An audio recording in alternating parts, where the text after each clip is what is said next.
ঘরোয়া স্টাইলে ঘরে থাকা কিছু মশলা দিয়ে আজ আমি আপনাদের বিরিয়ানি রান্না করে দেখাবো। আসসালামু আলাইকুম বন্ধুরা, সবাই কেমন আছেন? আশা করি আল্লাহর রহমতে সবাই ভালো আছেন। পারফেক্ট ভাবে বিরিয়ানি তৈরি করার জন্য একটু সময় নিয়ে পুরো ভিডিওটা দেখতে হবে। প্রথমে আমি মাংসগুলো ধুয়ে কেটে পরিষ্কার করে নিয়েছিলাম। তারপর কড়াইতে দিয়ে দিচ্ছি, তার মধ্যে দিয়ে দিচ্ছি গরম মশলা, দিয়ে দিচ্ছি পেঁয়াজ কুচি, দিয়ে দিচ্ছি 1 চামচের মতো রসুন বাটা, তারপরে দিয়ে দিচ্ছি পেঁয়াজ বাটা, তারপরে দিয়ে দিচ্ছি 1 চামচের মতো আদা বাটা, তারপরে দিয়ে দিচ্ছি বাদাম, গোলমরিচ, জয়ফল, জয়ত্রী একসাথে করে বেটে নিয়েছিলাম, দিয়ে দিচ্ছি তার 2 চামচ। এরপরে দিয়ে দেব জিরা বাটা, দিয়ে দেব টেস্টি সল্ট 1 চামচের মতো, এরপর দিয়ে দেব মরিচের গুঁড়া 2 চামচের মতো, এরপরে দিয়ে দেব ধনিয়ার গুঁড়া 1 চামচের মতো, তারপরে দিয়ে দেব গরম মশলা 4 থেকে 5টি কাঁচামরিচ, আরো দিয়ে দেব পেস্ট ব্রেস্তা, আর দিয়ে দেব সামান্য পরিমাণে গুঁড়া দুধ, তারপরে দিয়ে দেব বিরিয়ানি মশলা।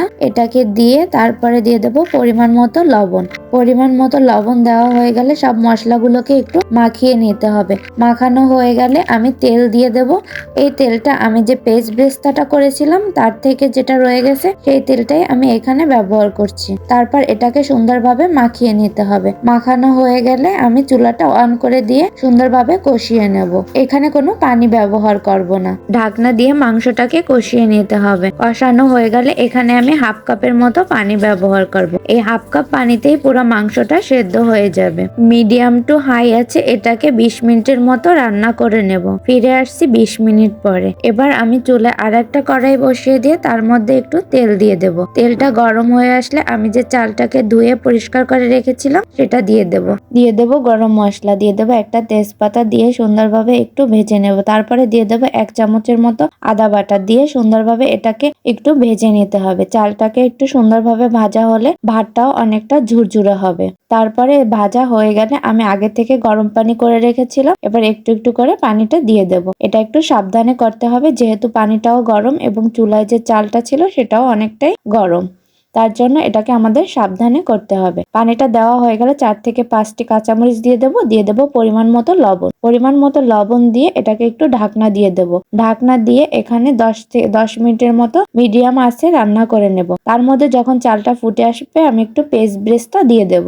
দিয়ে এটা যখন 80% সেদ্ধ হয়ে যাবে তখন একটু নাড়িয়ে চাড়িয়ে নিতে হবে। নাড়ানো চাড়ানো হয়ে গেলে আমি চুলাটাকে একটু বন্ধ করে দেব। বন্ধ করে দিয়ে আমি কিছুটা রাইস এখান থেকে তুলে নেব। এগুলা তুলে নিয়ে একটু ফাঁকা করে নেব। তারপরে এখানে লেয়ারে লেয়ারে আমি সাজিয়ে দেব। এবার উপর থেকে আমি কিছু রাইস তুলে নিয়েছি, এরপরে আমি মাংসগুলো দিয়ে দিয়েছি। মাংসগুলো দিয়ে এখানে একটা লেয়ার দিয়ে দেব। এবার আবার উপর থেকে কিছু ভাত দিয়ে দেব। এখানে মাংসগুলো দেওয়ার পরে আমি আলু দিয়েছিলাম। আলুটা আমি তেলে ভাজি করে রেখেছিলাম। এটা হচ্ছে অপশনাল, আপনারা চাইলে নাও দিতে পারেন। তারপরে একটু পেস্ট ব্রেস্তা, তারপর কিশমিশ ছড়িয়ে দিয়ে আবার আরেক লেয়ারে দিয়ে দিচ্ছি। এভাবে লেয়ারে লেয়ারে সাজিয়ে আমি দিয়ে দিতে হবে। আর ভাতগুলো দেওয়ার সময় ছড়িয়ে ছড়িয়ে দিতে হবে যাতে দলা পেকে না থাকে, কারণ ভাতগুলো ছড়িয়ে দিলে এটা পারফেক্ট ভাবে সেদ্ধ হবে।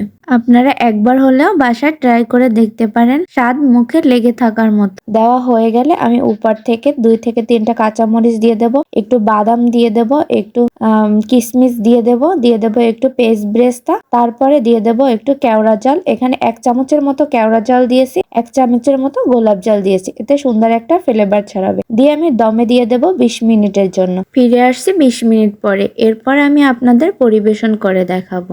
ঘরোয়া স্টাইলে পারফেক্ট বিরিয়ানি রেসিপি পাওয়ার জন্য আপনি এই রেসিপিটি পুরোপুরি ফলো করতে পারেন। দেখেন বন্ধুরা, দেখতে কতটা লোভনীয় হয়েছে। আমার ভিডিওটা যদি আপনাদের ভালো লাগে অবশ্যই সবাই লাইক, কমেন্ট আর শেয়ার করে দিবেন। সবাই ভালো থাকবেন, সুস্থ থাকবেন। আল্লাহ হাফেজ।